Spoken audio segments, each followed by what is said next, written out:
34-й день.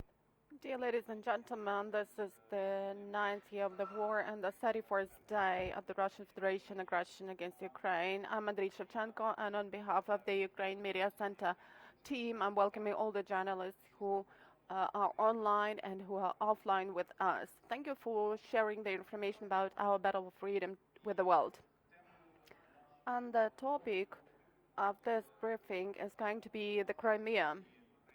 Today, we will have Maria Tomak and Tamila Tasheva, who work in the representative office of the President of Ukraine in the Autonomous Republic of Crimea. And we have asked them to tell what is the current role of Crimea in the Russian invasion, what is happening there, and what topics we should be following. And I would ask Maria Tomak to start.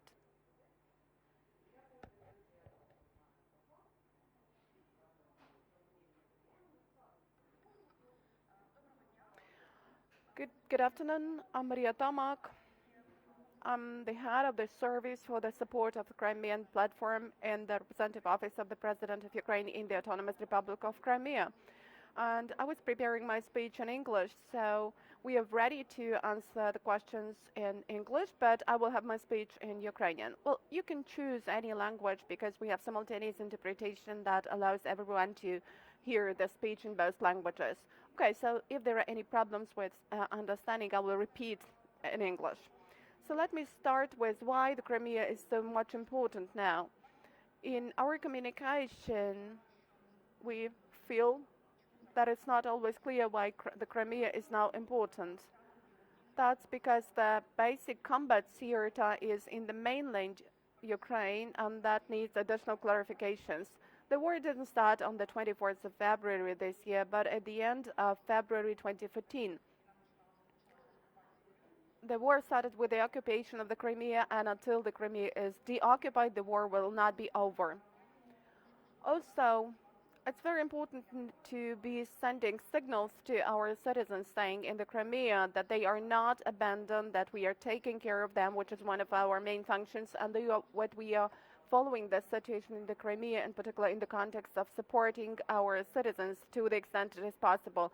That is the signal coming from the President of Ukraine, Volodymyr Zelensky, in particular the signal that he voiced in one of his interviews. Crimea is highly militarized, and I guess that all of you know perfectly well that all the 3 attacks of Lviv over the previous months were made from the aquatorium of the Black Sea, the Crimea, or the territory around the Crimea. And these are the consequences of the militarization that was launched during the occupation of the Crimea and has been on for 8 years.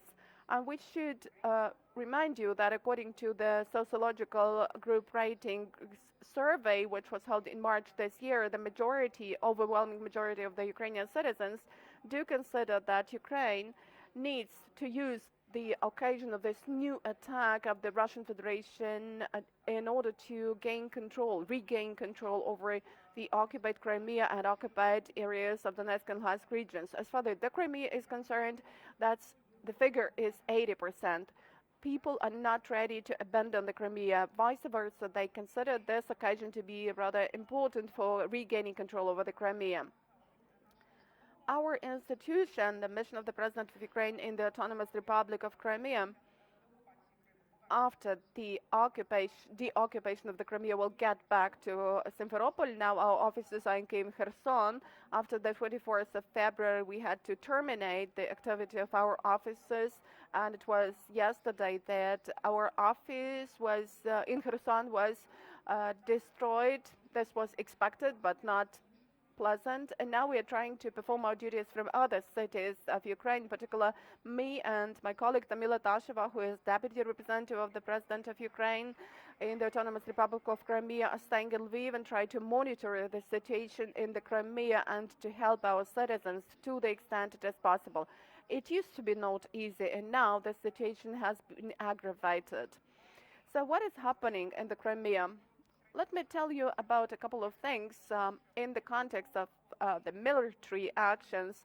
I will tell you how the Crimea is now used as a military ground, and Tamila will speak more about the problems and additional challenges for civilians. So I guess that you also know that over the previous 3 years, the resolution was being passed by the UN General Assembly concerning demilitarization of the Crimea. And this resolution clearly stated that the Crimea is being militarized by the Russian Federation by sending weapons, military machinery there, increasing the contingency and the number of the Russian army soldiers staying there. Militarization also refers to the public space and propaganda, which is very intensive. This is the ongoing propaganda in media, in schools, because different junior armies are established in the Crimea and so on and so forth. Now we can see that there are a lot of things expected and the things that our international experts had warned us of. We can see that the Crimea is used as a full-fledged springboard for the Russia's attack of Ukraine. And that started on the 24th of February, and that first attack also included the Crimea direction. And one of the priorities for the Russian Federation was, as we guess, to make it impossible for the Ukrainian citizens to cross the administrative border of the mainland Ukraine and the occupied Crimea in accordance with the Ukrainian legislation, because there are no Ukrainian border guards there. There were 2 checkpoints there, but they were closed, and all the centers of administrative services provision that used to be highly important for Ukrainians also do not operate. They were important because Ukraine tries to keep contacts with the Crimeans. And of course, it was also important to destroy the dam. You probably know this. You know that Ukraine stopped water supply after the occupation to the Crimean Peninsula, and that was also a part of the policy that water will be supplied only after the occupation of the Crimea, when its reintegration starts. But Russia always put it as one of the priorities to get water supply to the Crimea, and they have done this. And I will later tell you about some figures. Maria, I think that maybe Tamila will have her say, and then journalists will ask questions. Just one moment. Let me tell the following.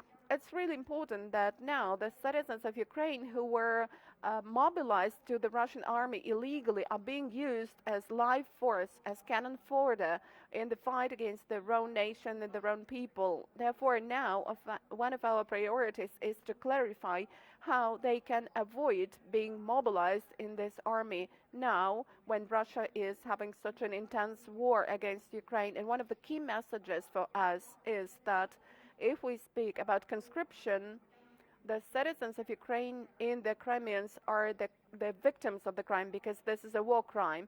But if these people do participate in the war and commit some war crimes, because you know that there are many war crimes in the territory of Ukraine, they will definitely be brought to account, and this is really important. And let me voice a couple of figures. We are trying to monitor all the burials, all the funerals which are taking place in the Crimea, all the information about the captives, military captives. And as for now, we have 18 people, Crimean citizens, buried in the territory of the Crimea.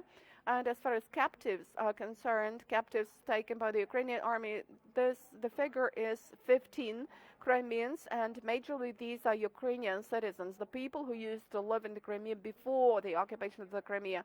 I have a lot of information to cover, but let me stop here. Thank you. Tamila Tasheva, Deputy Representative of the President of Ukraine in the Autonomous Republic of Crimea. Good afternoon, dear colleagues. It's really very difficult to speak on these days when you realize what is happening in Mariupol, what is happening in other cities and towns. It's very difficult to speak about the Crimea, because the Crimea has really become a springboard for a new attack of the armed aggression of the Russian Federation against our state. The mission of the President of Ukraine is monitoring the situation in the Crimea, which is under temporary occupation, and is trying to do monitoring round the clock and publish all the information provided to our international partners. Let me focus on several most important things. The first one is that in spite of the fact that for 8 years of temporary occupation of the Crimea, any possible rallies and protests were still possible, though we thought they were not possible. And in different cities and places of the Crimea, we can see rallies and protests against the Russian aggression. It's in Yalta, Yevpatoria, Simferopol. Of course, these are not the rallies, including many people, many protesters.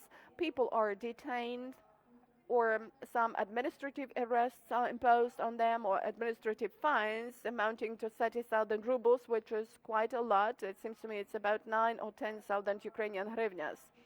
Over this period, as we know, there have been 10 people detained, including 2 Crimean Tatars, the human rights activists, Abshirijit Jipadov, whose son and whose nephew in 2014 was kidnapped by the occupation authorities, and we don't know where they are, where he is. And also Zair Shmedlayev, the representative of the Medjlis, the representative office of the Crimean Tatars, who spent a couple of days in prison. And these people are accused of the discrediting of the Russian army.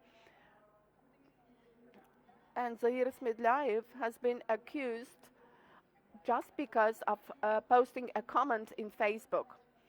It's also important to mention that, well, the war is going on, and it's not a hidden war. It's difficult to hide this war, but nevertheless, there are court proceedings in relation to the Crimean Tatars. Nariman Jalal, a very famous Crimean Tatar actor, is now in imprisonment. He was detained after the founding forum of the Crimean Platform, which took place in August last year. And let me just mention one of the phrases from his letter to the Ukrainian citizens fighting the Russian aggression.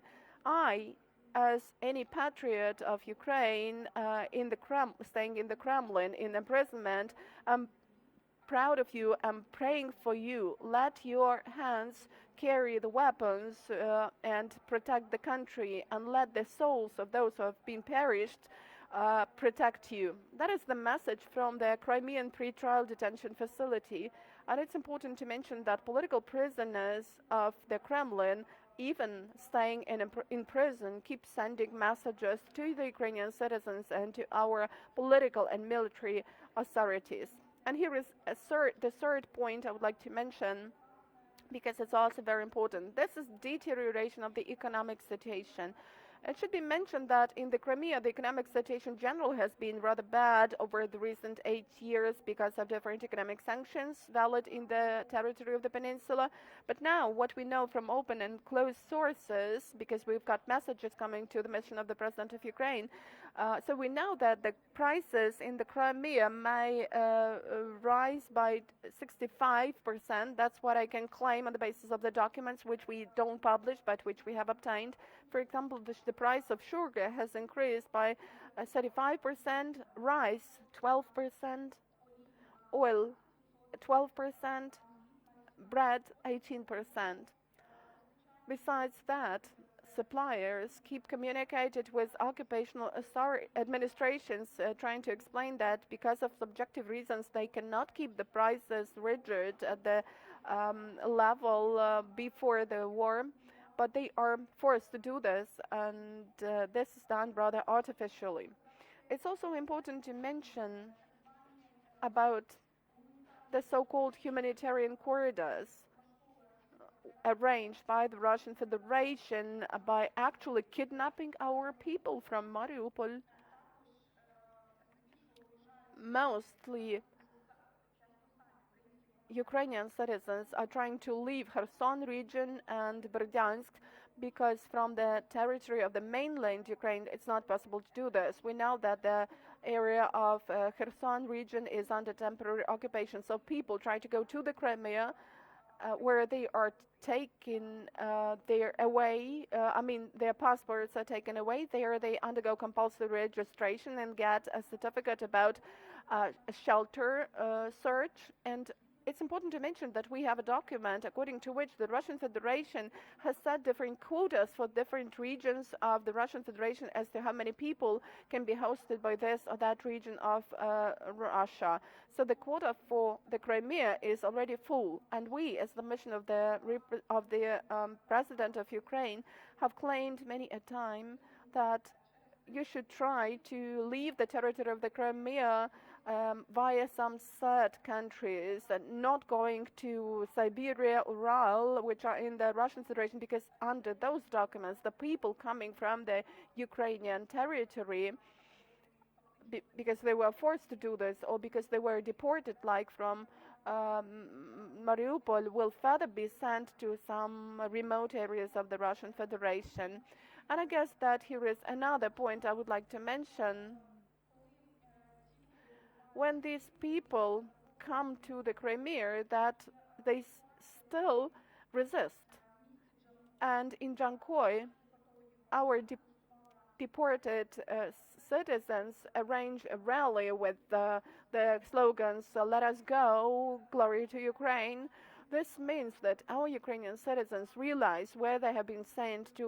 They were forcefully sent to the territory of the peninsula, or that the Russian Federation is trying to keep them within the territory of Russia. They are trying to avoid this. Let's take a couple of questions, if there are any questions in the audience. You're welcome. Please speak to the microphone. And Maria, I'm inviting you back to the stage, and the one who answers, please stand right to the microphone. Христина Воробій, TV channel Espresso. So the question to Tamila, you have mentioned that the Crimea has become the main springboard for the attack of Ukraine. Why were the bridges not undermined? I know that there was a plan that the bridges leading to Chonhar, to Kherson, were to be undermined, exploded. So why didn't this happen? Well, we should have a look at the mandate of our mission. As far as the issues related to military actions are concerned, we are not responsible for them, so you should probably readdress the issue about blowing up of bridges to our armed forces. But as far as we know, there was a blow up of the bridge, but probably this happened a little bit later than it should have been done. That was done by one of our soldiers, and during this explosion he perished. You know that he is already the hero of Ukraine. Yes, but that's a different bridge. This is a bridge close to Henichesk. Yes, if we speak about other bridges, really the Russian Federation managed to quickly get to the mainland Ukraine. I guess that it's important to assess this after our victory, because now we can't be looking for the people to blame. I think this would be a wrong step. Any other questions? To the microphone, please. The point is that there were some mines, but before the invasion, the mines were removed. So we see the critical situation there in Mariupol. So why did this happen? Let me repeat once again that I'm not an expert in the issues related to any military actions and the actions which were supposed to be taken by the state. This is the question to our armed forces and the Ministry of Defense, or our special forces like the Security Service, Bodyguard Service of Ukraine. Really, over all this period, over the first wave of aggression in 2014, when the so-called borders or the administrative line with the Crimea were mined, I don't know why this didn't work now, and I'm not competent to give the answer to the question. Any other questions from the room? I will have one question related to some military issues. Maria has mentioned that over these years there was militarization of the Crimea, and Crimea has become a large and integral military base. So what is the largest threat now? You mentioned the missiles. Today in the morning we got information that military aircraft going from the Crimea to Mykolaiv. So could you specify the military threat coming from the Crimea? Well, yeah, let me answer. It should be mentioned that over 8 years, the Crimea has really been full of the Russian army, Russian troops, military machinery, and even before 2014, there were quite a lot of Russian soldiers there, but after 2014, of course, their number increased several times. In the territory of the Crimea, we are really having a very active phase of mobilization of Ukrainian citizens or the citizens who moved to the Crimea and are colonizers. And it's important to speak about that these people are now mobilized for the fight against Ukraine, be it Ukrainian citizens or the ones that came there. So that is quite a lot of people, and they will be sent as cannon fodder to fight against the Ukrainian state. This is the first thing. We don't control this territory, therefore, from the Black Sea Equatorium, and we can see this by the example of Lviv and other Ukrainian cities, missiles are launched to destroy other military objects or civilian infrastructural facilities in Ukrainian cities. And I mean here both the cities that are close to the Crimea and the cities that are rather distant from the Crimea. It's also important to point out the issue of propaganda. It was mentioned that the Ukrainian citizens support the state, but at the referendum in 2014, they did not support the Russian Federation. In particular, this refers to the Crimean Tatars. And you know, when Crimean Tatars are sent to the war against the Ukrainian state, this is used as a propaganda message by the Russian Federation, and they are trying to say that everybody supports the so-called special operation of the Russian Federation in the Crimea. That's why, you know, this territory is not controlled by us at the moment, and we could expect that anything could happen to this territory and the people living there. And definitely we speak about the safety of Azov and Black Sea, and this is the threat and danger not only for Ukraine within this full-scale war of Russia against Ukraine, but for the whole world, because the Azov and Black Sea region is not only about Ukraine, and we've been mentioning this a couple of times. And here is another point, important point related to militarization of the peninsula. This is modern colonization of our territory. We also should speak about that because in Sevastopol the population increased twice as a minimum as compared to the level of 2015.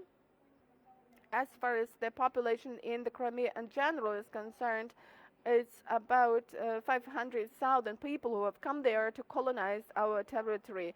So deoccupation will take place. We will definitely win, but what do we have to do with these people, including the military men and the employees of the Federal Security Service, the Center of Extremism Counteraction? These are not only military structures, but the so-called law enforcement bodies, of which we have a lot of representatives in the Crimea, and we will have sabotage and reconnaissance groups consisting of these people anyway. Let me add that now the Crimea is important for the Russian Federation as a logistic hub. We understand that there is the Kerch Bridge, concerning the establishment of which there were numerous sanctions, but now it keeps functioning for those logistic purposes, for sending soldiers, for sending machinery, military machinery. And luckily we do have citizens in the Crimea who keep informing us about all these movements. We cannot comment any military things. I think that this should be done by the Ministry of Defense, those who are well aware of the topic. But we can record those movements across the Kerch Bridge to the Crimea and then to the mainland Ukraine. And the same refers to the use of the Crimea as a logistics center in some reverse processes, like perished or wounded soldiers are sent to the Crimea. This is the information coming from all mass media, and the north of the Crimea is full of corpses of dead soldiers. Civilian hospitals are used only for military men, and civilians are not allowed access to hospitals.